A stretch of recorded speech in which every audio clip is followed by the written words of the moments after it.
Good morning, students. Welcome back. You know very well we are studying the paper 2 social work. Okay, for UGC exam. You know very well we are in Unit 3, and in Unit 3, this is the last video. We were discussing earlier. We were discussing the social casework and social group work also, and here we will focus on things like. In this video, we will focus on things like comparison between social work and social casework and social group work, the challenges in both of them, and how we have to take an integrated approach. Right?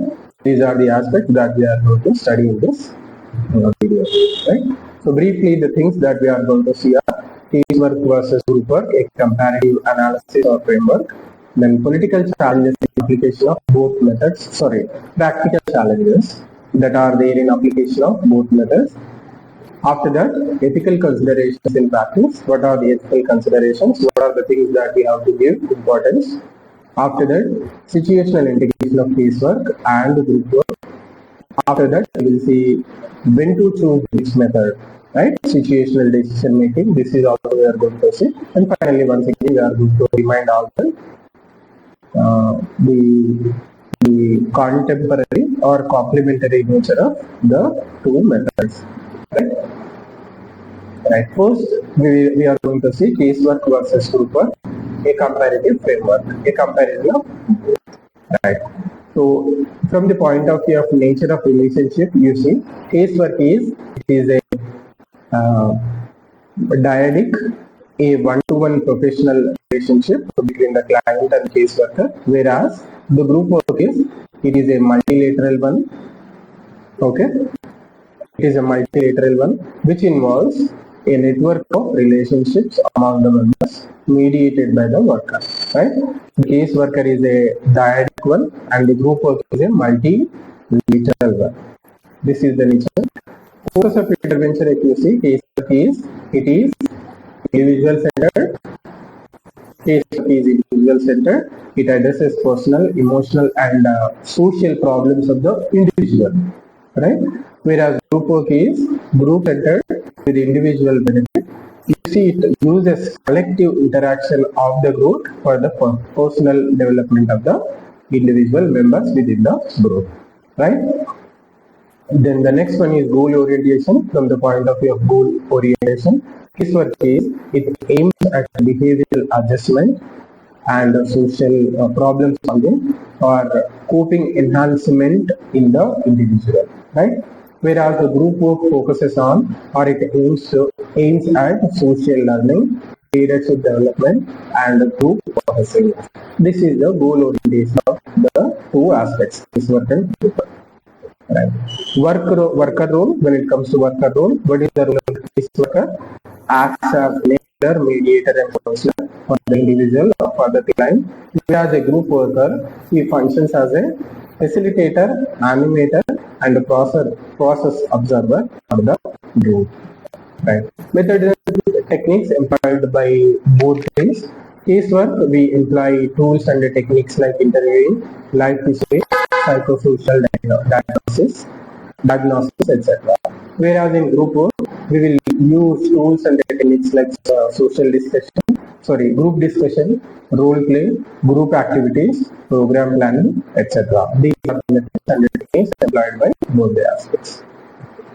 When it comes to confidentiality, you see in casework, high level of confidentiality and privacy is there because the single client member or the client is single person is sharing his or her personal information to the social worker or case worker, which is very highly sensitive issue.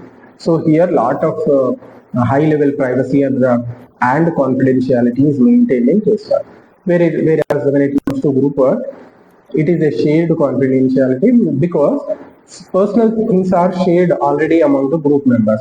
So it is a shared confidentiality. But then the group members are not allowed, generally they are not expected to share this information with outside members of the group.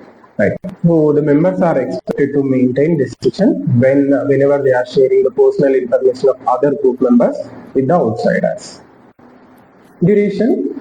in casework, the duration may vary based on the individual's needs and objectives, whereas in group work, typically it is time bound, scheduled in sessions. Okay? This is what the difference with respect to duration between the two things. Then suitability, in which time, at what, for which purpose we have to engage or utilize casework and group work. Here, casework is utilized for highly personal, not professional, highly personal, sensitive or deep-rooted issues. For these issues, you will utilize or casework is more suitable. And with respect to group work, for collective concerns, like for peace support or skill building, group work is required, or group work is more suitable, right? So this is the comparison between the casework and group work. Then we will see practical challenges that are there in application of both the methods. Okay, so the challenges that are there in casework are time intensive engagement with each client. Okay, so you require time, separate time for engaging with each and every time. Okay, then difficulties in rapport building in short-term settings. This is also another problem. Third one is resistance or defensiveness from the clients. This can also be a problem and a challenge. Then maintaining confidentiality in community-based settings. This is also a problem. And finally, limited scope for addressing collective or systematic issues. The scope is limited for addressing the collective or systematic issues. These are the challenges in casework.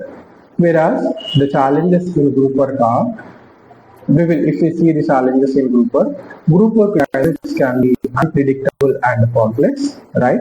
This is the first challenge. The second challenge is risk of dominant members overpowering the others. This problem is there. Okay.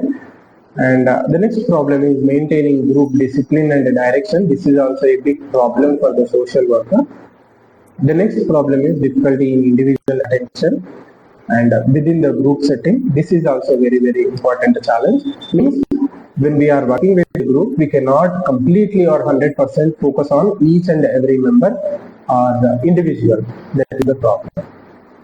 And finally, ensuring confidentiality in a shared space. Okay, so maintaining or ensuring confidentiality means secrets. Keeping the things of the members. Protecting their privacy. Okay, this thing will also be there. Now we will see the ethical considerations in practice. Right. So first thing is informed consent. We have to take the consent of the member, and that consent shall also be an informed consent. Means the person who is sharing, who is giving, they should be knowing all the consequences. That is the meaning of informed consent. In casework, it must be ensured individually. Right? Whereas in group work, it must be ensured collectively. Okay, informed consent must be ensured collectively. Means by the approval of all the members. When it comes to confidentiality, in case of strict individual confidentiality has to be maintained. Whereas in group work, it is a shared responsibility. It is the responsibility of every member to keep the confidentiality of each and every member. Right. Then the other ethical attribute is non-judgmental attitude. It is important for both casework also and group work also. Right. So it is crucial for both the casework and group work. The worker must withhold bias and impartially the person will be working with all the clients or all the members of the group. Right. Then when it comes to client autonomy, this is another important ethical principle which the social worker has to practice. You see, respecting choices, the social worker shall be respecting the choices of the clients and members. The client's choices shall be respected across both methods, right? Then the boundary maintenance, the social worker has to maintain a boundary. There is limit for relationship between the client and group, the social worker. Okay, right. It is especially critical in group settings to prevent the role confusion. Of course, it is also important in casework also. We cannot negate the boundary maintenance in casework also. There is a limit. Okay. Then we will see situational integration of casework and group work. Right. Sequential integration. Right. So you see, for example, a client begins with the casework for individual assessment and stabilization, and then joins a group for reinforcement and peer support. Right. Example, you can take an example here. A survivor of abuse first undergoes counseling, that is a part of casework, and then joins the support. Okay. This is how you can sequentially integrate the casework and group work. In the first stage, casework will come, then it will gradually translate into group work. Okay. Then we will see the parallel integration. Right. How parallel integration will be done? A social worker may work simultaneously with an individual and their group context. That can happen. Example, a student facing bullying receives one-to-one intervention, a counseling session, while the peer group is sensitized through group work. Okay, this is how you can parallelly integrate both casework and group work. Then combined intervention also you can do. How it is done? You see, it blends method. Blended methods are used in rehabilitation centers, community projects, or school settings where both individual guidance and group development are essential. Okay, this is how you will see. This is where you will see combined intervention of both group work and case work. Then we will see which method to be chosen when. Okay, situational decision making. Okay, when to choose which method. In choosing the appropriate method, so you have to see first the nature of the problem. If it is related to personal trauma, then you will choose the casework. If it is peer adjustment, then you will choose the group work. Okay, then client preference also comes in. Sometimes client prefer one method over the other. Okay, so it depends on confidentiality. People who are very much concerned about their confidentiality, they may choose casework. Whereas, okay, if people are okay comfortable that some of their details may also be shared with the members of the group, then that person will choose the group work.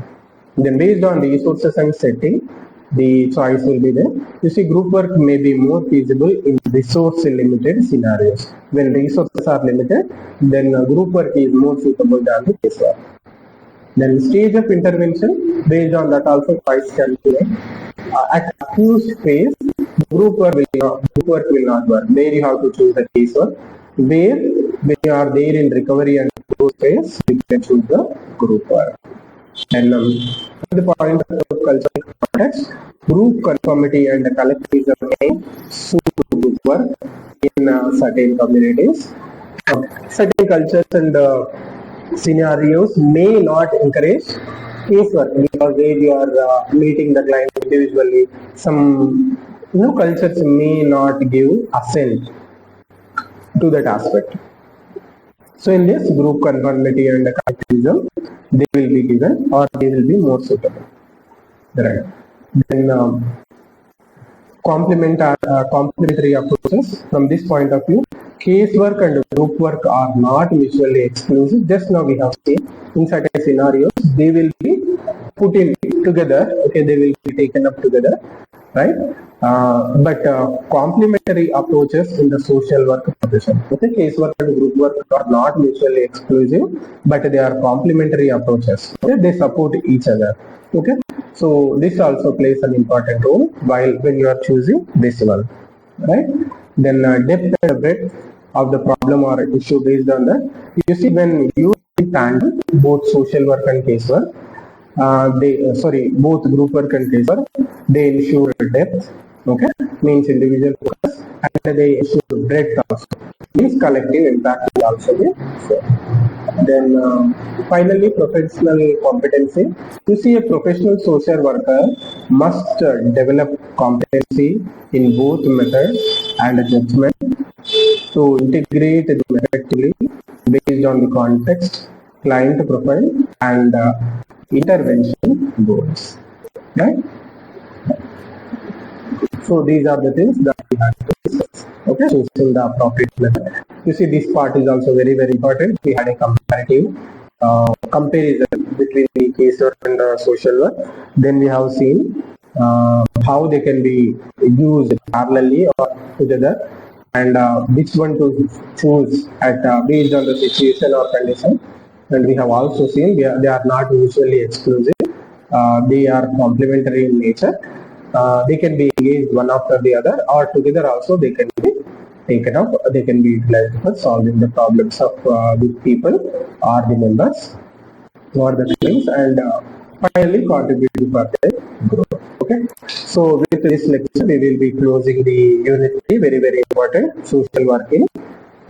Social working individuals and groups, or working with individuals and working with groups. Okay. So maybe in the next series of lectures, I will take the next chapter, that is fourth chapter, I will take. Okay. So